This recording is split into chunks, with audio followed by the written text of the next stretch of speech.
قطر میں منعقدہ فٹ بال world cup تقریباً ایک ماہ تک جاری رہنے کے بعد ختم تو ہو گیا، مگر اپنے پیچھے ایک ناقابل فراموش تاریخ رقم کر گیا۔ قطر جیسے چھوٹے سے ملک کے حیرت انگیز انتظامات نے سب کو ورطہ حیرت میں مبتلا کر دیا۔ یہ تاریخ کا سب سے مہنگا ورلڈ کپ تھا، جس میں پیسہ پانی کی طرح بہایا گیا۔ دنیا بھر سے آئے کھلاڑیوں اور شائقین کو بہترین سہولیات بہم پہنچانے میں کوئی دقیقہ فروگزاشت نہیں رکھا گیا۔ اس ورلڈ کپ کو قطر کا ایک نیا جنم کہا جائے تو بے جا نہ ہوگا، کیونکہ اس کی وجہ سے پوری قطری قوم کو ایک نیا اعتماد، نیا جوش اور نیا ولولہ عطا ہوا۔ فٹ بال کو دنیا کا مقبول ترین کھیل مانا جاتا ہے اور اس کے ورلڈ کپ کو دنیا میں کھیلوں کا سب سے بڑا ایونٹ تصور کیا جاتا ہے۔ دنیا بھر کی ٹیمیں فٹ بال ورلڈ کپ میں حصہ لینا اپنا اعزاز سمجھتی ہیں۔ ورلڈ کپ مقابلوں میں کوارٹر فائنل، سیمی فائنل یا فائنل کھیلنا تو ایک بہت بڑا کارنامہ مانا ہی جاتا ہے، لیکن فٹ بال کا ورلڈ کپ جیتنا ایک ایسا خواب ہے جس کی تعبیر کی تلاش میں لوگوں کی زندگیاں لگ جاتی ہیں۔ چالیسیوں ٹیمیں اپنی آنکھوں میں فتح کے سپنے سجائے میدانوں میں اترتی ہیں، بھیڑتی ہیں، جان مارتی ہیں اور مخالف کے پنجوں سے فتح دبوچنے کی کوشش کرتی ہیں۔ ایسے میں شائقین کے دل حلق میں اٹکے رہتے ہیں اور آخرکار فتح ایک ٹیم کے حصے میں آتی ہے جسے اگلے 4 سال تک کے لیے فٹ بال کا سلطان مان لیا جاتا ہے۔ یہ صحرا اس بار ساؤتھ امریکہ کے ملک ارجنٹائن کے سر سجا ہے اور اس کامیابی میں اس کے کپتان لیونل میسی کا کردار ناقابل فراموش ہے۔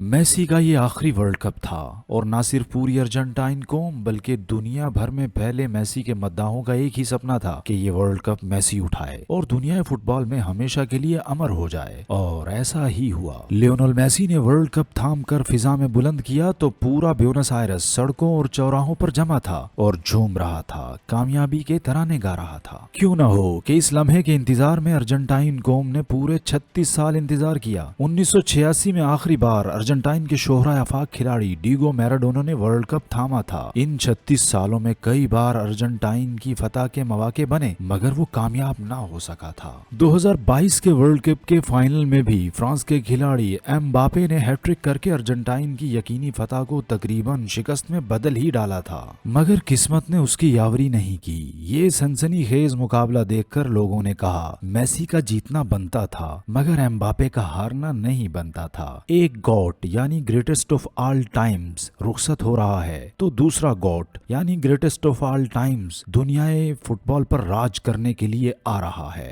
ایمباپے کو دیکھیے کہ اس نے 19 سال کی عمر میں اپنا پہلا ورلڈ کپ کھیلا اور جیت لیا، پھر 23 سال کی عمر میں ورلڈ کپ کا فائنل کھیلا، جیت تو نہ سکا مگر میسی جیسے پلیئر کے سامنے گولڈن بوٹ لیوڑا۔ ورلڈ کپ کے فائنل میں ہیٹ ٹرک کا کارنامہ سر انجام دیا جو 66 سال سے کوئی سر انجام نہیں دے سکا تھا۔ لوگ کہہ رہے ہیں ارجنٹائن کے پاس تو best goal keeper, best mid fielder اور سب سے بڑھ کر لیونل میسی تھا، مگر فرانس کے پاس تو صرف ایمباپے تھا۔ الجیریا سے تعلق رکھنے والی ماں اور کیمرون سے تعلق رکھنے والے باپ کے بیٹے ایمباپے کی عمر ابھی 23 سال ہے۔ تصور کریں کہ اگر یہ کھلاڑی 2 یا 3 ورلڈ کپ کھیل گیا تو کتنے ریکارڈ اپنے پاؤں تلے رون ڈالے گا۔ کہنے والے شاید ٹھیک ہی کہتے ہیں کہ میراڈونا اور پیلے فٹ بال کا ماضی تھے، میسی اور رونالڈو فٹ بال کا حال ہیں، جبکہ ایمباپے فٹ بال کی دنیا کا مستقبل ہے۔